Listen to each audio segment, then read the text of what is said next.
quelque chose s'est passé. Ce jour-là, quelque chose s'est passé. Ce jour-là. Tout a changé, personne ne peut. Bonjour à tous et bienvenue dans Ce jour-là, une émission qui vous fait redécouvrir les instants ou les histoires qui ont marqué positivement ou négativement une vie. Alors aujourd'hui, nous ouvrons les pages du temps à la découverte de Ola, qui a une histoire très touchante à nous raconter. Alors, comment tu vas, Ola? Je vais très bien, merci. Et toi aussi? Je vais super bien également. Alors, Ola, moi je suis Hulda. Je sais que, par exemple, dans la Bible, Hulda, c'était une prophétesse qui a œuvré pour Dieu. Mais toi, tu t'appelles Ola. Qu'est-ce que Ola signifie? Alors, Ola vient de Olatunji. D'accord. Je pense que c'est un prénom Yoruba, Ok. une langue locale du Donc, Bénin. tu es Yoruba. D'ailleurs, je suis Nago. D'accord. Le petit nom vient de la langue Yoruba. Ok.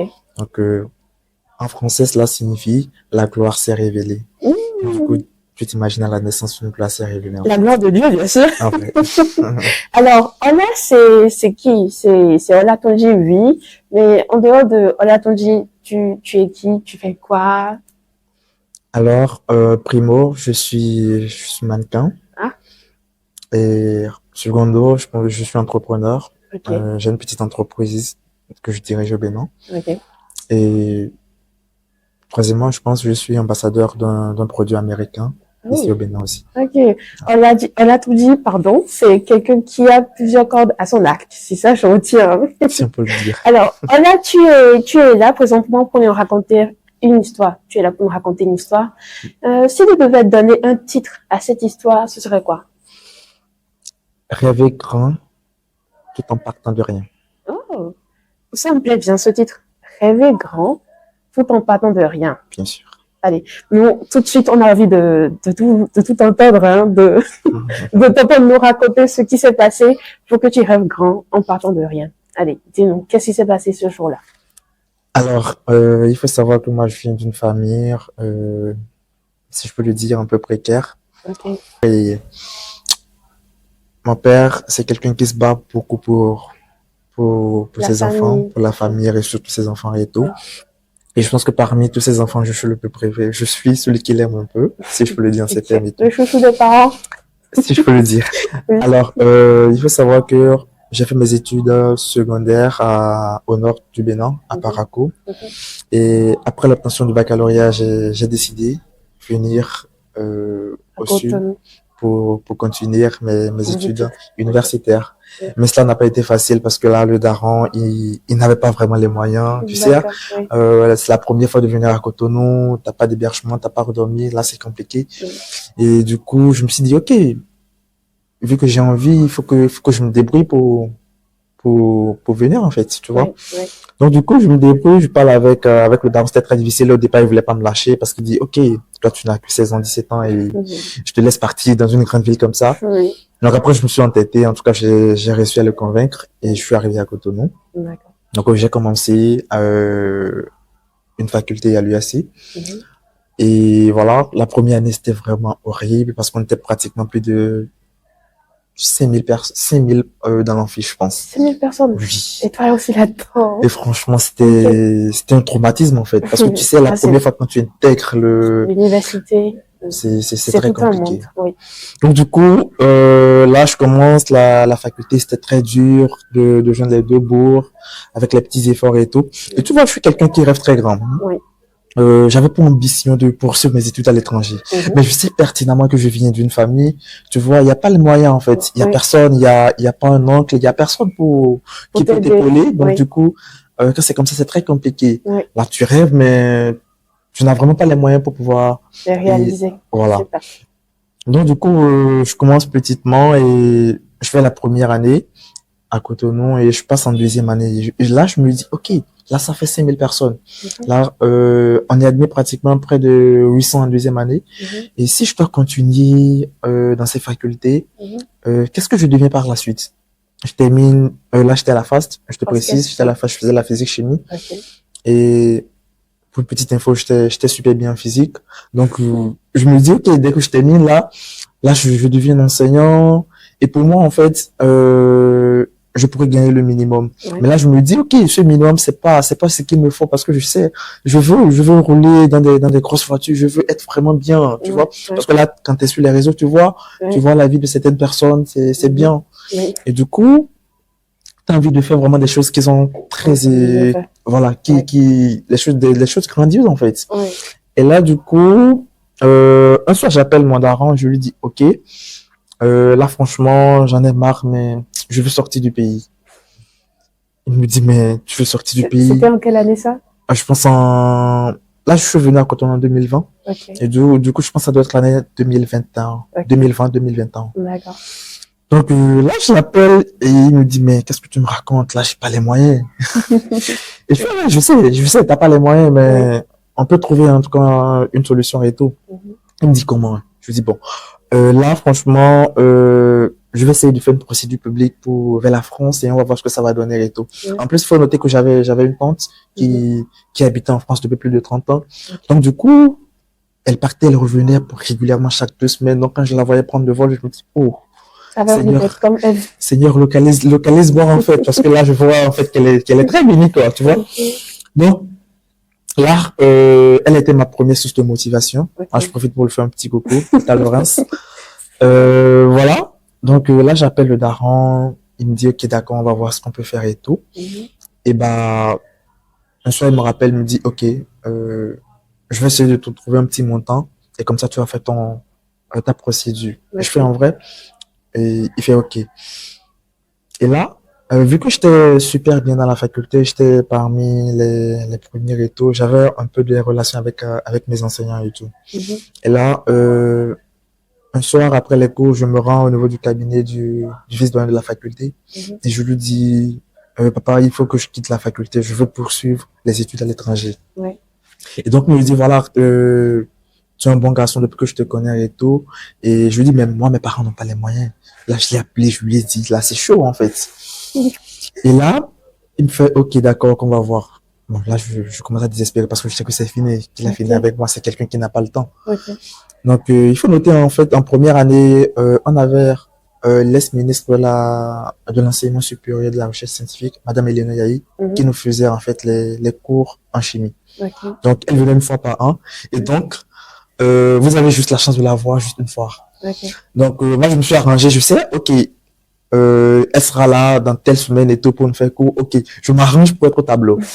Et là, je me fais remarquer et comme ça, peut-être, elle pourra avoir une idée de moi. Parce que là, je commence à placer les pions. Je me dis, OK, mais si j'ai pas l'argent, si j'essaie d'avoir des connaissances. Stratège quand même. Voilà, peut-être que je pourrais m'en sortir. Du coup, ben, elle envoie les documents. Moi, je révise tous les documents. Et là, le jour où elle arrive, j'étais au tableau. Et voilà, moi, je commence à placer mes pions depuis le campus. Parce que là, je réfléchis, je me dis, OK, elle peut être utile pour moi un jour, tu vois. Parce que là, je me dis, OK, j'ai déjà un projet, là, je veux voyager et tout. Et peut-être, elle peut être très utile pour moi un jour, même ça sera très compliqué. C'est ça. C'est quand même possible. Et là, je reste au tableau, elle me demande, toi, t'es un redoublant. Je fais non. Carrément, je suis admis en deuxième année et voilà, je suis arrivé l'année dernière. Elle fait, c'est très bien et tout. Du courage à toi. Donc là, tu vois, ça fait un point. Là, je me dis, OK. Et voilà, c'est comme ça, je rentre. Et lorsque je rentre, je me dis, OK. Le daron me rappelle, il me dit, voilà, on va lancer la procédure et tout. Et je commence la procédure. Je fais tout le nécessaire et tout. Et là, puis j'obtiens un refus de visa. C'était quelle procédure déjà?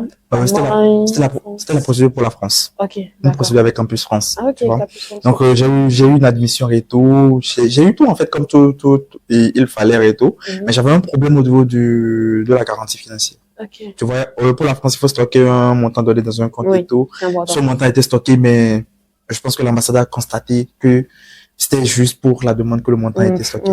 Donc, quand c'est comme ça, je pense que c'était, pendant ce temps, moi, je savais pas, c'est après que j'ai su que c'était. Donc là, j'ai un refus. Et là, je tombe sur le choc. Là, j'ai pas le courage d'appeler même le daron pour lui dire j'ai un refus. Je ne t'y attendais pas du tout. Et donc, il commence à m'harceler. Parce que là, figure-toi que je devais avoir déjà le visa et rapidement parti. Et là, une semaine, je lui parle plus de voyage. 2 semaines, 1 mois, 2 mois. mais qu'est-ce qui se passe? Et commence à te poser des il commence à se questions. poser des questions. Il Ouais. m'appelle tout le temps. Donc, du coup, tu m'as appelé, t'as pris de l'argent chez moi Mhm. et t'as dilapidé de l'argent ou quoi? Mhm. Et je fais, non, j'ai pas dilapidé, j'ai eu un refus. Il me dit, c'est quoi un refus? Moi, mon daron, il n'est pas tellement instruit pour savoir c'est quoi un refus. Ouais. Et je lui dis, on m'a refusé le visa, je peux pas voyager. Et donc, et tout cet argent que je t'ai envoyé, il est passé il est passé, c'est terminé. J'imagine le choc. Et là, il me dit non, c'est carrément, il coupe l'appel. Là, j'essaie de le rappeler 2 jours après, il décroche plus. Je me dis, ok, c'est temporaire, il va changer. Mhm. 1 mois, 2 mois, 3 mois, même la daronne, les tantes, les cousines, plus personne n'était plus là. À cause de ce refus-là. À cause de ce refus. Et là, tout le monde me demandait juste de rentrer à Parakou. Ah. Et je me dis, ok, d'accord, si je dois rentrer à Parakou, qu'est-ce que je vais faire à Parakou? Là, figure-toi, j'ai commencé une faculté ici. Ouais. Et si je vais à Parakou, là, carrément, j'abandonne les études. Là, je deviens quoi, en fait? Et j'aimerais savoir, hein, quelle a été justement ta réaction quand tu as appris pour ce refus? Tu étais découragé, tu voulais plus recommencer la procédure ou c'était quoi? Moi, je suis quelqu'un, je ne sais pas, d'où je puise, en fait, cette force. À chaque fois que j'échoue, je suis très content. Ok. Je suis très content, en Ok. fait, plus que quand je réussis. Ah. Je ne sais pas si tu arrives à me cerner. Oui, oui, je comprends. Je suppose que j'ai un projet, et j'échoue. Mhm. La motivation pour reprendre est pratiquement à 100%. Ok. Mais tu vois, quand tu réussis, tu te dis, ok, bon, j'ai déjà un certain niveau, et C'est là, facile. t'as plus envie de faire d'efforts, tu vois. Oui, il y a ça Et aussi. là, à chaque fois que j'échoue, moi, franchement, ça me dit rien. Ok. Je suis toujours, je me dis, ok, bon, voilà, c'est peut-être temporaire. Déterminé pour reprendre. Toujours, en Ouais. fait. Là, Ok. c'est vraiment ma qualité à moi. D'accord. Et là, moi, je suis très fier de moi sur ce point, parce que tu sais, d'autres personnes, quand elles tombent, ils n'ont plus envie, c'est difficile se relever. de s'y Oui, remettre, en évidemment. fait. C'est pour ça que j'ai eu envie de savoir. Donc, voilà, tout le monde m'a abandonné et tout. J'étais livré à moi-même à Cotonou. Ok. J'arrivais plus à payer le loyer. Donc, le bailleur m'a carrément chassé de la maison et tout. Là, je pouvais plus continuer encore la deuxième année parce que là, t'as rien à manger, t'as pas où dormir. Est-ce que Comment tu tu vas peux, étudier? voilà. Donc, Ouais. là, je me dis, ok, ce que je dois faire, carrément, je dois me débrouiller coûte et coûte et sortir du Bénin. Oui. Et carrément, là, je suis à 0 francs, je n'ai rien. Et qu'est-ce que je fais? Je me mets dans la rue, là, dans le quartier. Je pense, juste à côté de moi, il y avait un pépé qui était conseiller à la présidence. Ouais. Donc, qu'est-ce que je faisais? Il avait beaucoup de voitures. Donc, j'essayais de le voir. Je l'aidais à laver les voitures. S'il a besoin, d'un service, je lui rends le service et Ouais. voilà, je gagnais les petits 500, 1000 francs et c'est avec ça que je mangeais et tout. Ouais. Et dans le quartier, tout le monde me connaissait quand t'as besoin d'un petit truc et tout. Peu importe On le te travail. contacte. Peu importe le travail, moi je fais. Ok. Peu importe. Oui. Et donc, du coup, c'est avec ça que je me débrouillais et tout, Mhm. petitement. Et là, j'avais fait un temps la connaissance d'une dame marocaine. Je l'ai rencontrée à Novotel lors d'un salon d'étudiants. Ouais. Donc, elle qui est souvent au Maroc, elle organise des salons d'étudiants Oui. c'est-à-dire une journée d'orientation Oui. pour les étudiants qui désirent étudier à l'étranger. Oui. Donc, j'ai fait sa connaissance depuis un très bon moment et j'avais son numéro Contact. dans mon téléphone. Ok. Et là, moi, je la contacte. Je lui dis pas que j'avais un refus. Je lui dis que je veux juste lancer ma procédure, sachant bien que je n'ai même pas 1 franc. 0 francs. 0 franc. 0. Même carrément pour manger, c'est problème. C'est compliqué. Oh là là. Et là, elle me demande de consulter mon dossier. Vu que je l'avais déjà, je lui envoie, ça va vite et tout. Elle me trouve une inscription. Et arrivé au niveau de l'acompte, il faut payer, vu que c'est une université privée, il faut payer un acompte à l'université. Elle me demande de payer 2000 €. Je fais trouver ça. Oh. Et là, j'essaie de rassurer la dame. Je lui dis, franchement, mon daron n'est pas dans la possibilité de payer cet argent, mais s'il y a possibilité de négocier avec l'université, je paye une fois sur place. Ok. Vu que elle est partenaire direct avec l'école, Ouais. elle s'est arrangée. Moi, j'ai eu les papiers. Super. Tu vois, j'ai eu les papiers, j'ai eu l'inscription avec un reçu qui prouve que j'ai payé alors que j'avais rien payé. Wow. Et en fait, c'était bizarre. Là, j'ai commencé à trouver ça bizarre. Oui. Là, elle m'oriente, elle me dit, ok, fais ci, va à l'ambassade, va à Campus France, on crée un compte et on met les dossiers en ligne et tout se passe très bien. J'obtiens le visa. Ok. Et pendant ce temps, il faut noter que les parents, plus personne ne prenait des nouvelles, hein. Là, je faisais la procédure aussi, j'ai informé personne. Et du coup, pendant tout ce temps, tu as dit que ton bailleur t'a renvoyé de la maison. Oui. C'était où ta demeure? Tu logeais Là, où? je trouvais là, hein, dans Calavi. Là où j'ai beaucoup plus passé les nuits, c'était au niveau du rond-point Ita. Dans le temps, il y avait une dame qui vendait à manger juste juste à côté du rond-point et tout. Ouais. Donc, je restais là, vu que c'était un peu animé, je restais là carrément. Et tu dormais là. Je dormais plus les nuits parce que, bah, Ok.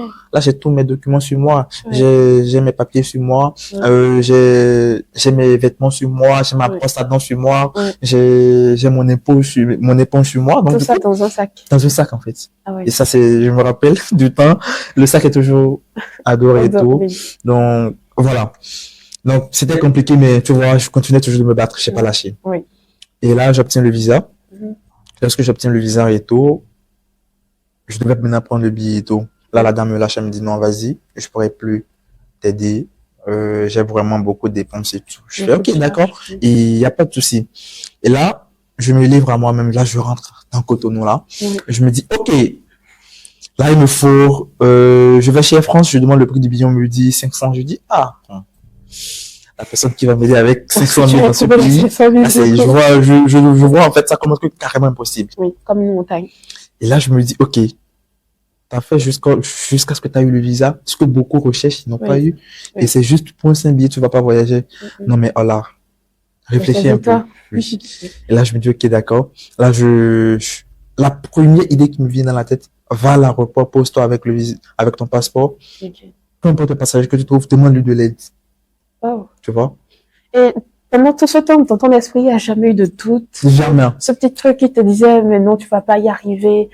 Si tu tentes telle chose, maintenant, tu vas peut-être échouer. Ce genre de choses qui nous parlent en nous-mêmes et qui nous dit, mais non, il faut pas essayer ça. T'as jamais eu ça? Oui, tu sais, en fait, en tant qu'un être humain, à chaque fois, ton cœur te parle, il y a toujours une version qui te dit, vas-y, avance, et par contre, l'autre qui te dit, t'inquiète, tu ne vas pas y arriver. Et tu as su écouter et du coup, cette partie positive qui te disait de toujours foncer, c'est ça? Parce que j'étais tellement motivé. Déterminé. Okay. Voilà. J'avais tellement cette rage de voyager. Je me dis, ok, moi, j'ai pas ma place ici, en fait. Oui. Et du coup, c'est comme ça, tout est parti. J'arrive à l'aéroport. Je commence, le premier passager que je vois, c'était un Gabonais, et je lui explique la situation, il était vraiment ému, il me dit, lui, revenait au voyage et tout, il a fait beaucoup de dépenses. Là, il me donne 10 000 francs, il me dit, ok, essaie de manger avec et de te tenir le temps que tu peux trouver quelqu'un qui va t'aider. Et là, directement, la police m'aperçoit, et il se dirige vers moi, gentiment, et il me demande de dégager. Oui. Je fais là. Monsieur, là, je suis franchement dans une situation très compliquée, et j'ai besoin d'aide, en fait. Est-ce que vous pouvez faire quelque chose pour moi? Il me dit non de dégager. Si c'est pas un lion, on commande et tout. Je fais ok, d'accord. Et là, je quitte les lieux et tout, parce que si je quittais pas là, ça allait carrément tourner vinaigre. Donc, je quitte les lieux. Je me dirige vers l'entrée des autorités et je trouve 3 militaires posés. Et là, le truc me dit, vas-y, parle-leur.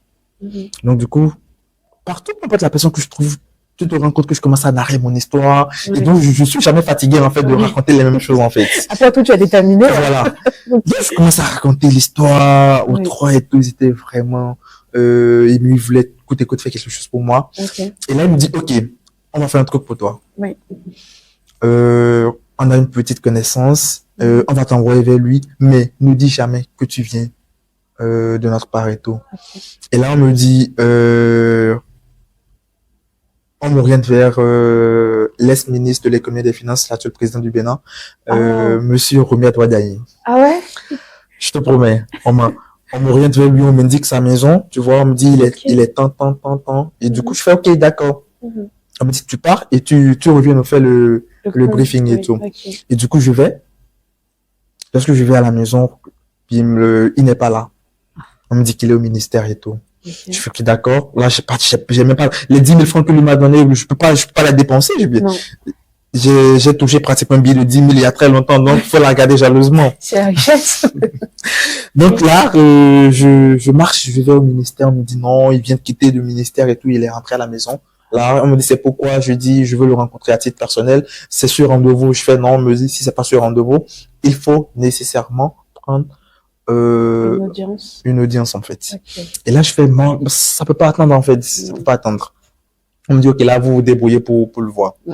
Et là du coup je repars à la maison chez lui et je me dis ok, dans tous les cas il va rentrer, il va pas dormir en ville. Il va rentrer à la maison. Et là je me pose, je pense 10 minutes plus tard, je vois tout droit devant moi 3 véhicules qui se dirigent vers moi.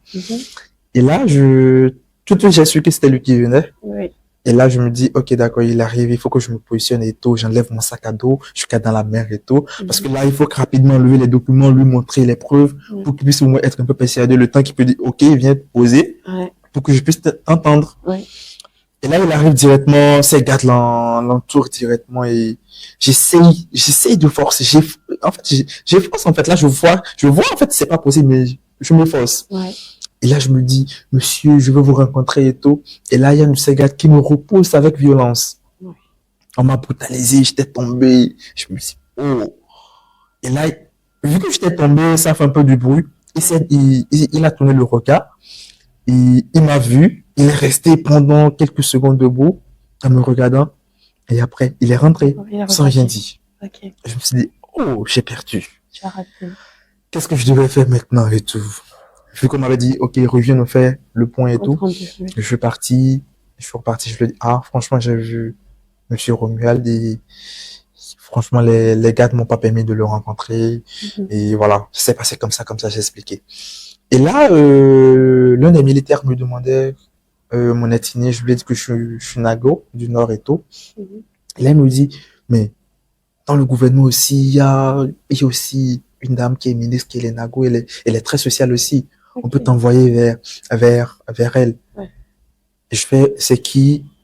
Et là, on me dit, la ministre de l'enseignement, l'ex-ministre de l'enseignement supérieur, Madame Elena Yahi. Et je fais, oui, elle était même mon enseignante sur le campus et tout. On me dit, ok, d'accord. Elle est au ministère, tu peux te rendre et voir s'il y a possibilité. Tu expliques la situation au secrétariat, peut-être qu'il peut faire quelque chose pour toi. Et là, je me dis, je connais pas le ministère. Moi, je connais nulle part. Il me dit, ok, d'accord, ce qu'on va faire, je te prends derrière la moto et je te dépose au ministère. Et comme ça, le reste, tu gères après. Je prends ton numéro après, je vais t'appeler pour savoir comment t'as géré. Là, j'arrive au ministère, tout comme un fou habillé, très sale. Là, je passais 72 heures sans me laver, hein. Oui. Les conditions aussi ne te permettaient pas de te ça n'allait laver. pas vraiment. Oui. Et là, j'arrive au ministère, je vais au secrétariat et je demande à rencontrer la ministre. Mais toi, t'es tombé du ciel ou tu rentres dans un ministère public et tu dis tu veux rencontrer l'autorité? Si tout le monde venait comme ça, Il y aurait sûrement pas de place. voilà, en fait. Oui. Et je fais non, franchement, je lui explique. Elle veut pas m'écouter parce que je pense que ce jour, elle était sur son pied gauche et elle était carrément pas d'humeur. Tu vois? Elle voulait même pas m'écouter. Je fais, oh, mais en fait, c'est quelle ma chance qui me suit comme ça et tout. Je commence à me poser la question. Là, je me dis, ok, là, j'ai encore 48 heures pour quitter le pays.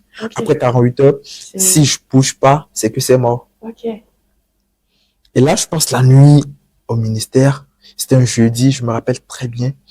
Le vendredi matin, je me réveille et tout. Je demande à la sécurité de me permettre de me rincer rapidement avant qu'il ne revienne et tout. Et là, lui me permet, je prends une douche, tu vois. Là, vu que j'ai mon habit, je me brosse là-dedans rapidement et je me change, tu vois. Là, je suis un peu présentable. Et je te promets que j'avais porté une tapette qui était finie. Genre, ça fait même, tu sais, quand on porte, ça fait des petits trous, là. Je te jure. Bah, je suis sûr avec ça, en fait. Je te promets. C'est ta condition C'est très dans difficile. laquelle tu vivais, oui. Et du coup, là, elle arrive à 9h au bureau, je la vois bien, elle arrive et tout. J'essaie de vouloir la rencontrer à la cour, dans la cour, en fait, avant qu'elle ne monte. Parce que son bureau, je pense que son bureau était au premier. Et les gars m'en empêchent toujours comme d'habitude et tout. Et là, je suis assis. Aux environs de 15h, je me redirige vers le secrétariat. Et avant de partir, je prie. Je demande à Dieu de m'aider, que j'ai vraiment besoin de lui. Et je lui fais une promesse que si j'arrive à partir, franchement, je serai reconnaissant et très redevable envers lui. Quelque chose s'est passé. Ce jour-là, quelque chose s'est passé. Ce jour-là.